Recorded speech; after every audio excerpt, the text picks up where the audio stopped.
I recently had a debate with an American concerning secularism, and he made quite a few factually incorrect statements and assumptions. Two of those concerning abortion I would like to address in this video because it is very important to have the correct knowledge on these specific issues. It seems that many right-leaning individuals, particularly in America, may not have fully researched this topic. I am here to help clear up some misunderstandings. Before I address his statements, I want to highlight how sad it is that some people can only see this issue in black and white. The protests in America over abortion are often about complete bans, not just about banning elective abortions, but also those needed for medical emergencies, rape, or fatal fetal abnormalities. If someone starts with the belief that abortion is murder or abortion is against my religion, that leaves very little room for adaptability or compassion in different scenarios.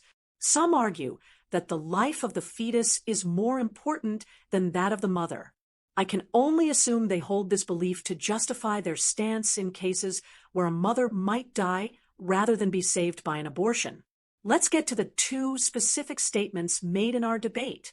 His first statement: less than 2% of abortions were medically necessary, and not a single one of them was something that couldn't have been avoided. This statement is both confusing and deeply flawed.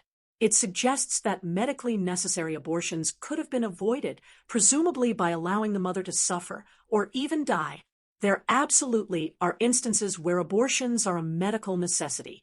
Here are clear examples. Example 1, ectopic pregnancy.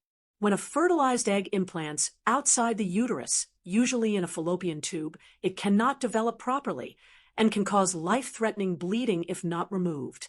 Example 2, severe fetal abnormalities.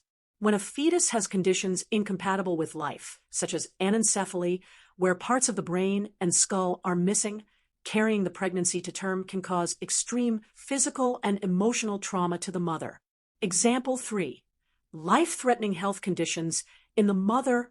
Conditions like severe preeclampsia, heart disease, kidney failure, or cancers requiring urgent treatment may make continuing the pregnancy fatal. Example 4, severe infections. Infections like chorioamnionitis, infection of the placenta and amniotic fluid, can threaten both mother and fetus, often necessitating termination. Example 5, incomplete miscarriages. Sometimes, after a miscarriage, pregnancy tissue remains inside the uterus.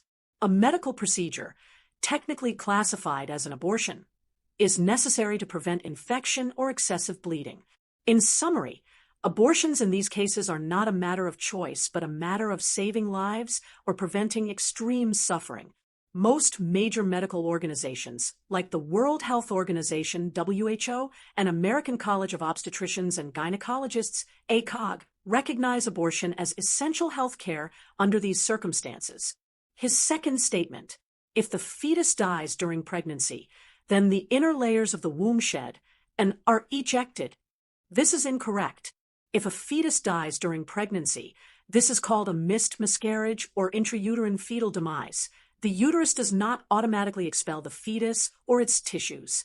Often, the fetus remains inside for days, weeks, or even longer unless the body spontaneously triggers labor or medical intervention is performed, for example, inducing labor or a DNC, dilation and curettage. The inner lining of the womb, the endometrium, is not shed in the same way as during a menstrual cycle. Without medical assistance, serious complications like infection, clotting disorders, or hemorrhage can occur if the deceased fetus remains inside for too long.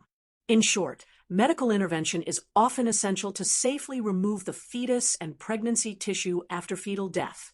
My opinion is that you cannot and should not be against abortion in all cases. There are instances where you must make a choice between the life of the fetus or the life of the mother. Denying this reality is both cruel and medically irresponsible. If you found this breakdown helpful, please like, share, and subscribe for more myth-busting content. Let's keep the conversation fact-based and compassionate. Thank you for watching.